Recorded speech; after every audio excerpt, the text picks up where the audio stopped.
마가복음 9장 쉬운 성경입니다. 예수께서 또 말씀하셨다. 내가 분명히 말한다. 지금 여기 서 있는 사람들 가운데에는 죽기 전에 하나님의 나라가 권능을 떨치며 오는 것을 볼 사람들이 있을 것이다. 그리고 엿새 뒤에 예수께서 베드로와 야고보와 요한을 데리고 높은 산에 오르셨다. 그곳에는 그들만 있었다. 그런데 그들 앞에서 예수의 모습이 달라지셨다. 그분의 옷은 새하얗고 눈부시게 빛났다. 세상의 어느 누구도 그것보다 더 희게 만들 수 없을 정도였다. 그때 엘리야와 모세가 나타나 예수와 이야기를 나누었다. 베드로가 예수께 정하였다. 선생님, 우리가 여기 있으니 참 좋습니다. 우리의 세 분을 위해 여기에 초막셋을 짓겠습니다. 하나는 선생님을 위해, 하나는 모세를 위해, 하나는 엘리야를 위해 짓겠습니다. 베드로는 무슨 말을 해야 할지 몰라서 그렇게 말하였다. 그들은 겁에 질려 있었기 때문이다. 그때 구름이 다가와 세 분을 가리었다. 그리고 구름 속에서 목소리가 들려왔다. 이는 내 사랑하는 아들이다. 너희는 그의 말을 들으라. 세 제자가 둘레를 둘러보았으나 아무도 보이지 않고 예수만이 그들과 함께 계실 뿐이었다. 산 아래로 내려오면 예수께서 제자들에게 망령하셨다. 사람의 아들이 죽었다가 다시 살아날 때까지는 너희가 산에서 본 것을 누구에게도 말하지 말아라. 제자들은 예수께서 명하신 대로 그들이 본 것을 아무에게도 말하지 않았다. 그러나 죽었다가 다시 살아난다는 것이 무슨 뜻일까를 놓고 자기들끼리 의논하였다. 그러다가 예수께 여쭈었다. 어찌하여 율법 선생들은 메시아가 오기 전에 엘리야가 먼저 와야 한다고 말합니까? 예수께서 대답하셨다. 확실히 엘리야가 먼저 와서 모든 일을 바로잡는다.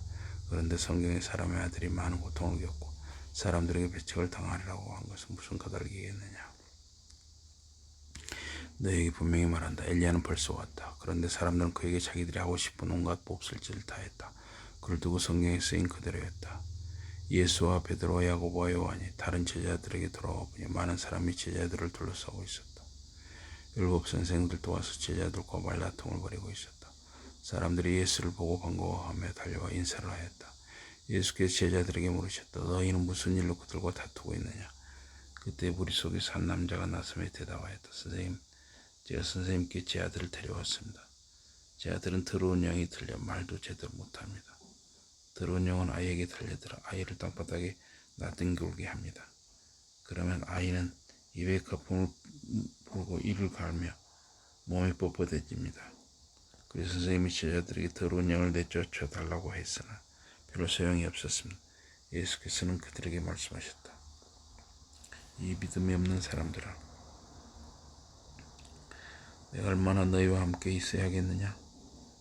내가 얼마나 더 너희를 참아줘야 하겠느냐? 그 아이를 내게로 데려오느라. 제자들이 아이를 예수께 데려왔다. 더러운 영은 예수를 보자 아이에게 심한 발작을 일으키게 하였다. 아이는 입에 거품을 물고 땅에 나뒹굴었다.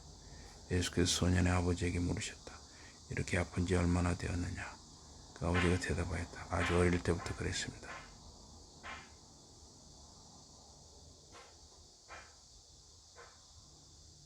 더러운 영이 아이를 죽이려고 여러 번 아이를 불이나 물속에 던져 넣기도 하였습니다. 하실 수만 있다면 제 일을 불쌍히 여기시 아이를 고쳐주십시오.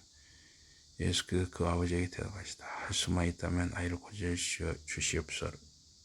고쳐주십시오라니 그게 무슨 말이냐. 믿는 사람에게는 못할 일이 없다. 아이 아버지가 얼른 큰 소리로 말했다. 믿습니다. 선생님, 의심을 버리고 더 잘 믿도록 도와주십시오. 예수께서는 사람들이 그 자리로 달려오는 것을 보시고 더러운 영을 꾸짖으셨다. 너 더러운 영아, 이 아이를 듣지도 못하게 하고 말도 못하게 하는 더러운 영아, 내가 명령한다. 이 아이에게서 나와 다시는 아이에게 들어가지 말아라. 더러운 영은 소리치며 아이를 다시 땅바닥에 쓰러뜨리고 떠나갔다. 그 소년이 마치 죽은 것처럼 보여서 사람들은 아이가 죽었다고 수군거렸다. 그러나 예수께서 소년의 손을 잡아 일으키시자 소년이 일어나섰다. 예수께서 집 안으로 들어가시니 제자들이 가만히 예수께 여쭈었다. 어찌하여 저희는 더러운 영을 물리칠 수 없었습니다. 예수께서 대답하셨다. 이런 종류의 더러운 영은 오직 기도로만 물리칠 수 있다. 예수와 제자들이 그것을 떠나 갈릴리 지방을 지나가게 되었다.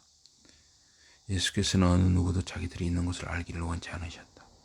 그것은 제자들을 따로 가르치고 있었기 때문이었다. 예수께서 그들에게 말씀하셨다.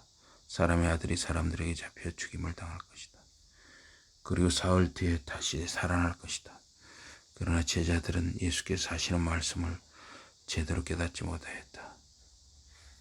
그런데도 두려워서 예수께 무슨 뜻이냐고 여쭙지도 못하였다. 예수와 제자들은 가버나움으로 갔다. 그곳에 한 집에 들어가신 뒤 예수께서 제자들에게 물으셨다. 오늘 길에서 너희가 다투는 소리를 들었다. 무슨 일로 그리 다투었느냐? 제자들은 아무 대답도 하지 못하였다. 그들은 자기들 가운데서 누가 가장 높은 사람인가 하는 문제로 서로 다투었기 때문이다. 예수께서 앉으신 뒤에 12사도를 불러놓고 말씀하셨다. 누구든지 첫째가 되고 싶은 사람은 꼴찌가 되고 모든 사람의 종이 되어야 한다. 그리고 예수께서 어린아이 하나를 부르셨다.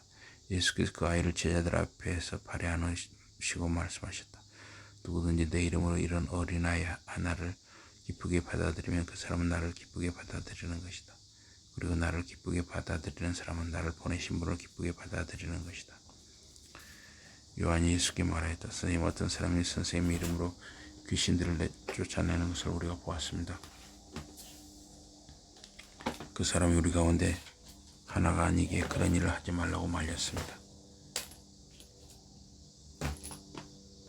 예수께 대답하시다. 그를 말리지 말아라.